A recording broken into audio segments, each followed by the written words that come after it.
Tuloy pa rin tayo mga boss sa ating project na garden set, no. So this time pintura na tayo. So ito yung ginawa ko ngayong araw na to. Natapos ko naman yung isang set pero hindi pa natin nalagyan ng emulsion. So ito siya. Pakita ko sa inyo kung ano yung ginawa kong pagpintura.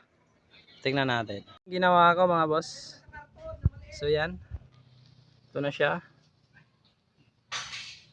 Ayan. Na-finalize ko na lahat yan. So malinis na. Emulsion na lang. Kulang natin yan. So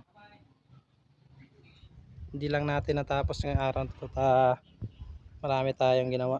Bukod dito sa So ito. Isang set. So medyo matrabaho kasi ito mga boss. Dahil dito sa mga bilog-bilog na to. Dito tayo natagalan ng konti. So yan. Parehas yung pagkabilog niya. Kulay black yung lagay natin.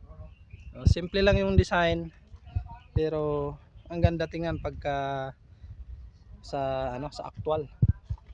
So, very simple. Yan lang yung ginamit kong pintura. Yung paganyan naman pahiga. So ganoon din dito sa upuan. So yan, magkabilaan ng mga block na paikot. So yan yung nagdadala ng design.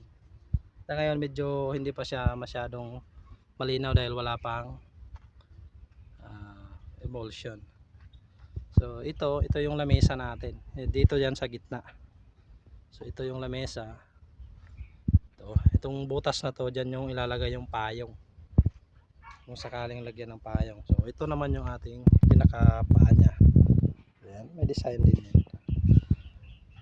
Then dito sa magkabilang side, ito yung ginamit ko. Instead na bilog, so ito, gumamit ako ng may sandalan para maiba naman. So yan, dalawa yan, sa magkabilaan yan.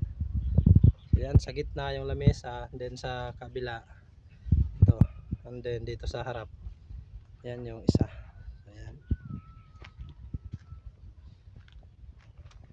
quality na, emulsion na lang kulang natin dyan.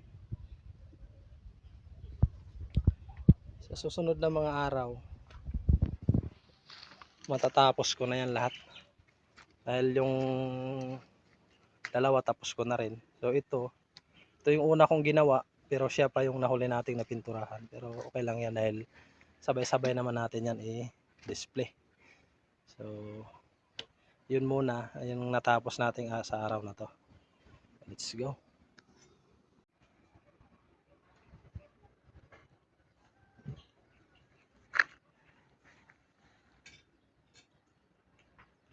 Quality mga